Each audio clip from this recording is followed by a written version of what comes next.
my name's Louise Campbell. I'm the project lead for the Canadian New Music Network's Participatory Creative Music Hub. This video is meant to walk you through the submission process. Anyone can submit a project at any time, and we welcome all submissions that have to do with creative processes that are done with people of all ages, backgrounds, and in various different sectors. If you'd like to submit a project, the first thing to do is click on Submit a Project and log in on the right-hand side of the Hub homepage. And then at the Submit a Project page, you will need to register yourself and create your own account. Please remember to save your password so that you can log in the next time you come to the website. Once you've logged into your account, you'll be able to add a new project. Click on the button Add a New Project,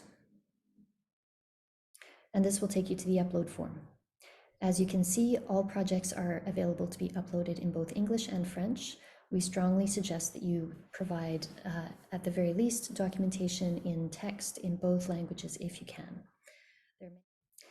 As you can see, you can provide various different search criteria, such as instrumentation, the participants who are involved, the sector that your project takes place in, as well as various different conditions according to music therapy and music care.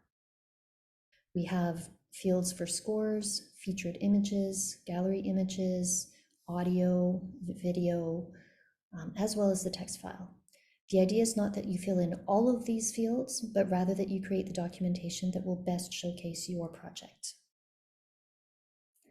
Please be sure to respect the size of the files that we have detailed in the upload form in order to make sure that your files will appear once they are actually made public. We require everyone who submits a project to also provide permission forms. In order to find the permission forms, you click on Download the Permission Form. Just a hint about the upload, every single time you make a change, you will need to upload this permission form again.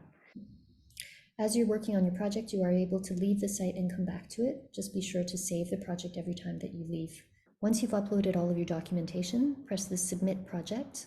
In that case, an email will be sent to someone at the CNMN who will review your project and get back to you with any comments or feedback. If you have any questions, please don't hesitate to reach out. Thank you very much. Let's make sure that we build a great resource together.